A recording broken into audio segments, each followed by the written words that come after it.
So welcome back to my channel today. So guys, I'm 2 weeks into my journey and I think I've made some improvements, certainly. First of all, one of the things that I noticed was my acne. So if I just show you now, although there is still some acne marks there, none of it is massively active, and as you'll see, this side is looking pretty much totally clear. You know, these things take time, but that just shows that my hormones are settling down a little bit, which is brilliant.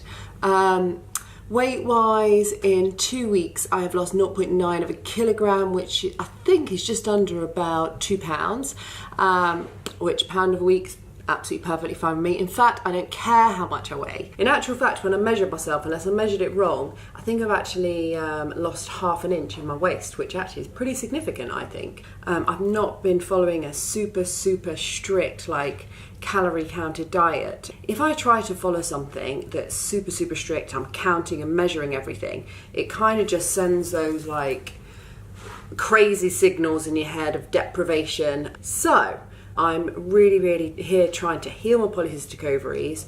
You know, obviously you'll see from the acne clearing up, I want to try and normalise my periods and that kind of thing. And on top of that, I would love, if I can, to get myself a nice tidy little six-pack, but the healthy way, if my body will do that in a healthy way.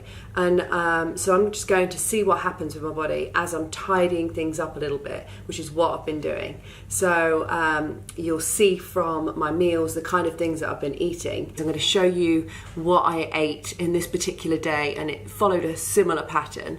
Although over the 2 weeks I certainly wasn't perfect. There are certainly days where I overate dark chocolate and other days where I overate nuts, which I have to be careful with, because nuts, although they are healthy, have a lot of calories, but they also have a lot of omega-6. Omega-6 will contribute to inflammation, which polycystic ovaries is a disorder of. Just small portions, keep those calories in check, keep my omega-3s nice and high, which helps reduce inflammation. Hope that wasn't like too much information overload. Anyway, yeah, training wise, I'm going to show you just one little workout that I did, but I've been doing not so much training either. I'm trying to not overstress my adrenal glands. So I've been doing pretty much no more than an hour, maybe 5 times a week, sometimes 20 minutes, sometimes 30 minutes. And I've done the odd weights workout. I've done like at least one leg stroke glute workout a week. One of them was really heavy and I couldn't sit down for about 4 days. So it was a good workout. And I've done maybe 1 or 2 upper body workouts throughout those 2 weeks. And then I've just been playing around doing some functional stuff. I've done a few HIIT training sessions, but again, not overdoing it, maybe 20 minutes, maximum twice a week. And then the rest, just a little bit of cardio here and there, but I'm not sticking to anything major. I'm just trying to be more relaxed about how I go about this. I'm not like competing in a big competition. I have to have a perfect certain look by a certain time. This is about me improving my health for the long term, so I can live with it normally, feel good, etc, etc. So without further ado, I shall get on. So this is breakfast. It is a fruity smoothie with vegan protein and chia seeds. So a good balanced meal.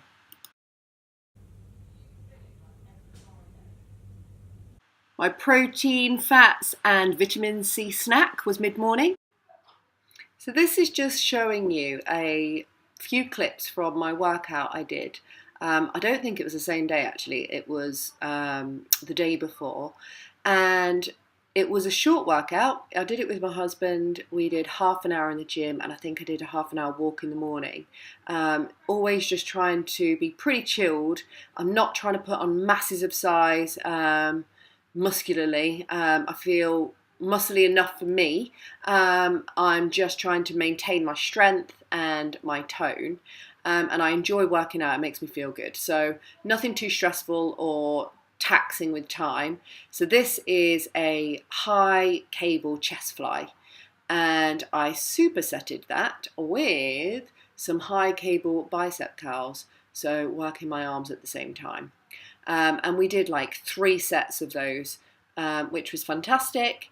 And then I used the chest press with the barbell and literally did like 4 sets, as heavy as I could go. That's not in this video actually. So yeah, we did chest press, 4 sets of that, and getting progressively heavier as we went along, which is brilliant. And then we did one other superset, which I'll show you in a second. But apart from that, it was a 30-minute walk in the morning, and that was it for the day. Nothing major. And you know, despite the fact that I'm not training for hours and hours every day or really pushing myself crazy hard or anything, I've still been able to, you know, lose ½ an inch off my waist over the course of those 2 weeks, and lean out a little bit, and certainly improve some of my symptoms of polycystic ovaries. So for me, that's a good result. This is about making lasting change, not something that is done through hours and hours of exercise, way too much work, and then not being able to maintain that going forward. So yes, nice enjoyable workouts, nothing too over the top, no hours in the gym. It all works for me. I just wanted to show you something that I'm cooking this lunchtime. It's just something that I make up. It's really, really fast. Just throw in a load of veggies, some organic beef mince, and some spices. So anyway, I'll give you a quick little look. So you can see here I've got some celery, some broccoli, some cauliflower, some red onions, and some garlic. And then in here, walking up is my organic beef. I'm just going to finish off dicing all of this and throw that in. Okay, so doing this one-handed to show you isn't probably the best thing. I've missed everything and thrown everything on the floor, but hey-ho. So I've also found some sugar snap peas in the fridge, so I'm going to throw those in as well. I don't really have like a set menu. I just throw in the veggies that I've got in the fridge. I try to buy like at least 1 or 2 different veggies each week, so I'm getting in more variety. And by the way, excuse the hair, I've just put a treatment in it because it is so dry. So yes, I've got little wet, tied up knotted hair. Bear with me. Looking delicious. So I've also gone with 1 beef oxo cube, which I will obviously mix with some boiling water.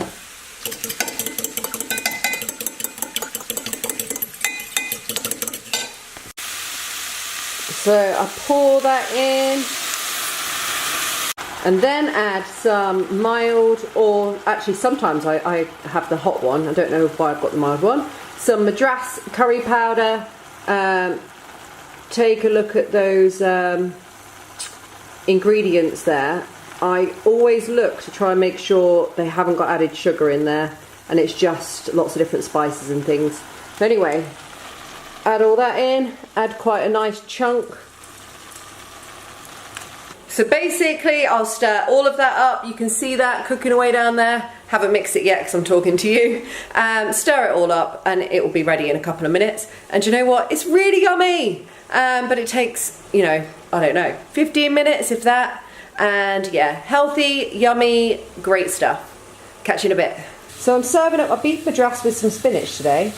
I'm not having any rice or anything because I am clearly trying to heal my polycystic ovaries. For any of you that doesn't know what that means, it means for me, like my insulin machinery in my body doesn't work properly. It doesn't process carbs very well. My blood sugar's over high, is basically classed as pre-diabetes. So I'm not going to be having any rice or anything. I'm going to stick with the veggies. But I do have fruit, so, and I get really hungry all the time. So I'm going to have some, as we think we've got them over here, some grapes, lovely grapes afterwards, which actually, They are obviously quite high in sugar, and I know people have been told with diabetes to avoid fruits, but actually they're the longest study, the biggest study that there ever has been on diabetes and fruit shows actually that fruit has been something that has really, really helped people with diabetes, either prevented the onset of or meant less complications and things. So I'm happy to eat fruit. I'm going to be having it afterwards anyway, so it will be after having my meal, which means that my insulin reaction wouldn't be so high. It's not going to spike my blood sugar in the same way. So yes, that's what I'm having for lunch, guys. And this was my afternoon snack, which is a vegan protein shake and apple. And the vegan protein shake is basically all natural other than stevia to sweeten it, so all good for me. So yay me, I'm actually multitasking. If you can see, we have dinner over there, or lunch should I say, and I'm cooking dinner because I've got clients until about, I think it's about 9:30 tonight. So yeah, this chicken, basically I've got chicken, mushrooms, peppers, garlic, onions, and I'm going to make like a homemade guacamole salsa-y thing, but I'll do that tonight and I'll have that with some salad. So yeah, that's what I'm having today.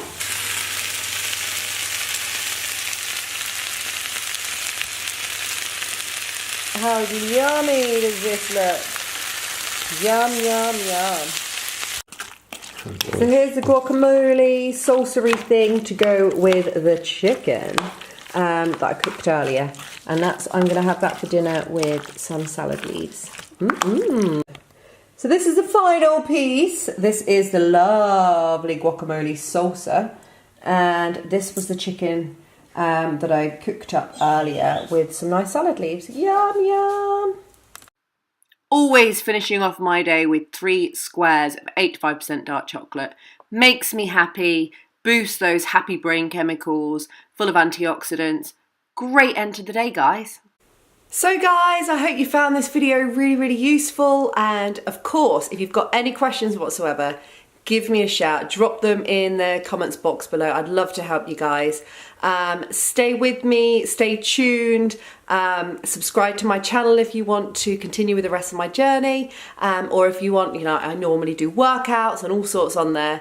Let me know if there's anything specific you'd like me to cover, and give me a thumbs up if you liked it. Thanks so much, guys, and see you next time.